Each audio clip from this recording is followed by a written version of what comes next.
What's going on, fam? Welcome back to the farm.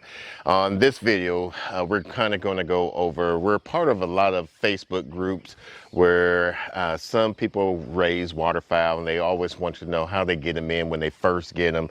We typically train our waterfowl, especially when we're raising them from duckling and before we're selling them out to potential buyers, especially once they reach the 4 to 8 week mark. That's when we try to push them to sellers, potential sellers, I guess I could say. We're going to show how we basically raise them and allow them to free range, because they are the only animals on our farm that are allowed to free range throughout the whole homestead, for the potential fact that they're easy to manage. One of the main reasons why we allow that is because we don't have to hunt for their eggs. The waterfowl mostly tend to lay their eggs in the first part of the morning, and so we don't release them till possibly around this time.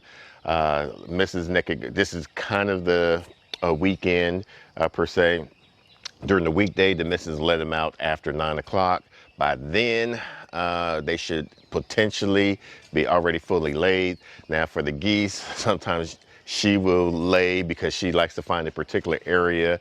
But other than that, we're not too worried about that because we don't worry about geese eggs. However, we got another future video, possibly, how we're going to be talking about our waterfowl group of the geese. We're going to be downsizing here.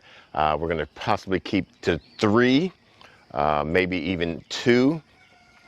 And the reason for that is right now they don't serve a true purpose besides protecting the ducks. However, we want to protect a particular other animal once we get that all lined up.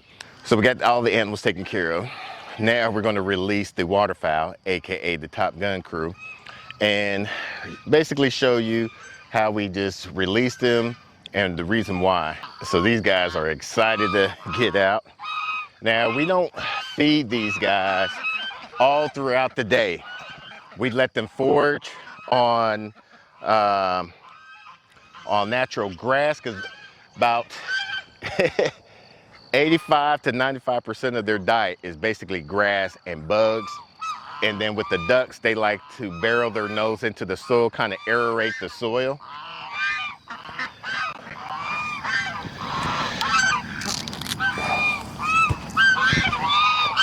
And then we keep them inside this Gallagher electric fit on the S12 solarizer. These are 2 young drakes. And of course our loud alarm clocks.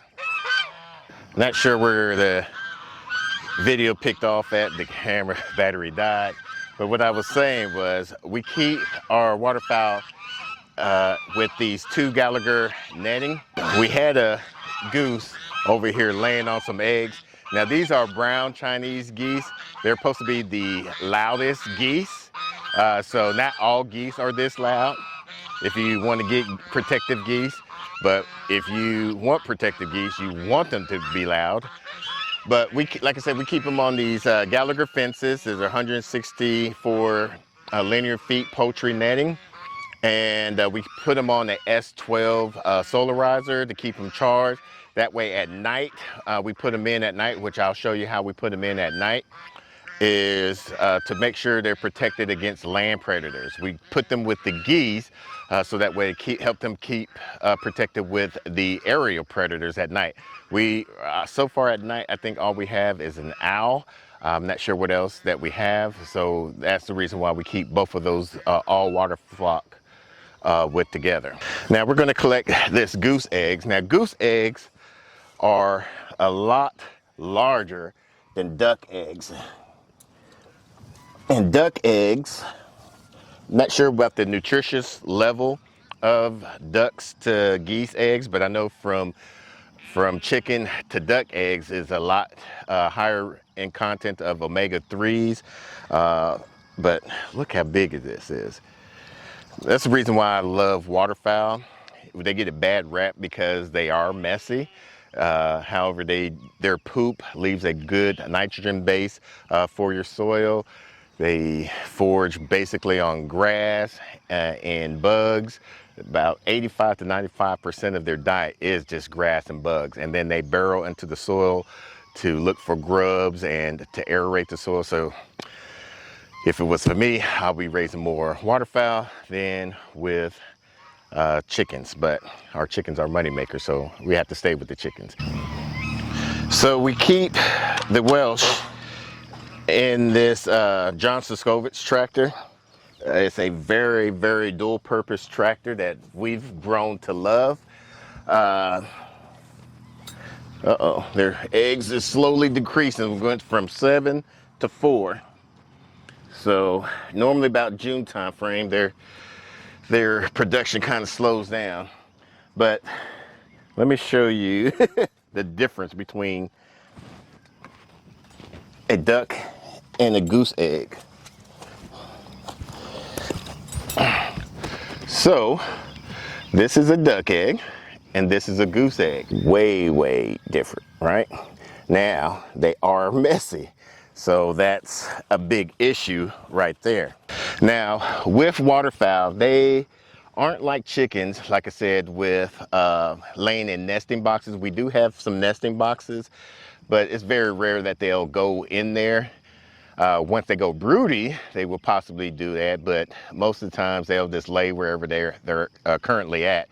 Now there's ways that we can combat that by putting a lot of hay on the floor of this, and this actually has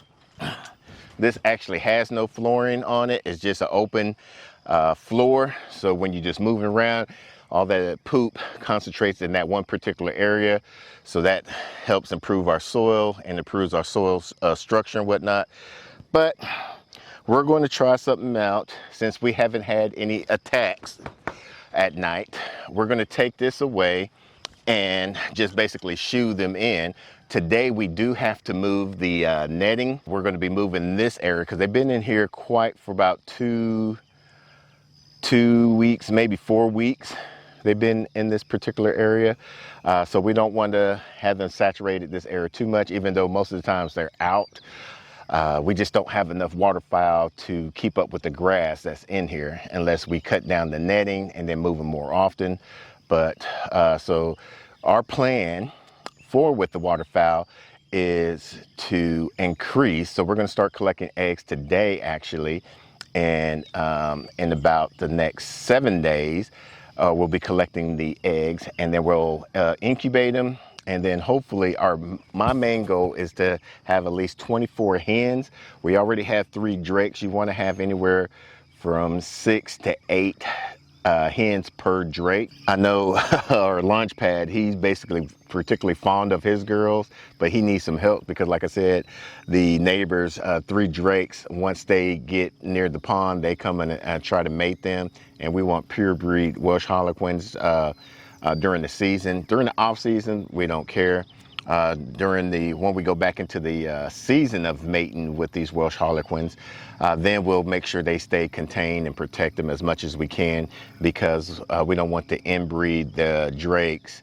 I think they're mallard drakes, and with our hens, because people probably don't want that, because we do sell some of the ducklings and hatching eggs. So now, brown Chinese geese are not great hatchers, but they are great mothering. We got Mother Goose in the back next to those teenage Welsh Harlequins. They're drakes. She always tries to bond with them, but they just tend to warn off. The geese kind of just basically stays to themselves. If you're trying to get geese, guardian geese, only get 1 per flock. Don't try to get them more than 1. The mistake that we made, because they'll just gather together. That's why they call them a gaggle. And a group of geese is called a gaggle. And so that didn't pan out too well until they're in the coop together. Now, for that coop that we're going to take out of the flock, we're going to put it with these Cornish crosses here. And right now we got a little bit way too many crosses or birds in one particular pen. And so what we want to do is kind of make sure they're equally spaced out on each pen, so that way they are able to get the correct amount to feed for each one, because we're noticing that there's a lot of runts in some of these. Y'all finding some food around here? So we had our pigs in this particular area as a starter pen for them to get them used to it. So the ducks wind up coming over here, and they'll, like I said, you see them just burrowing inside of there. Maybe there's been some feed or some poop or some larvae that they're going after, who knows. But that's their main diet. We don't feed them. Here is Tomahawk and her 3 guys. They are basically run wild all during the day and night. Reason why we don't try to keep her is because, like I said, we have Welsh Harlequin, and we don't want to mix her eggs up with theirs. Mrs. claimed that she can tell the difference, but I don't want to have to do some quality control and have to reship out some eggs and things of that nature.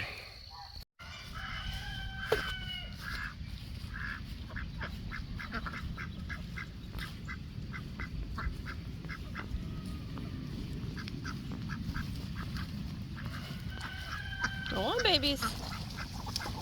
Come on. Oh, you want to go swimming?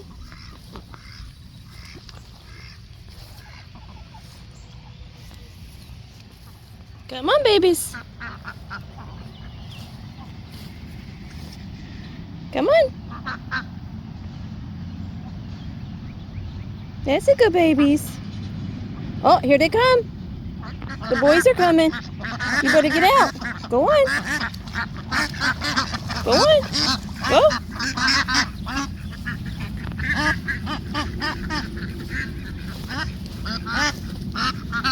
Uh-huh. Y'all better stay in here.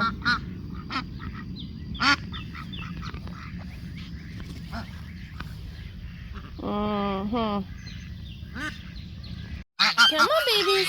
Come on. Come on. Yeah. Come on, babies. That's a good babies. Come on, babies.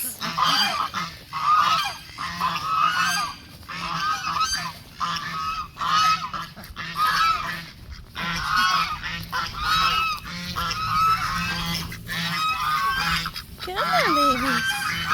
That's a good babies. Come on. Come on, little boys. Come on, babies.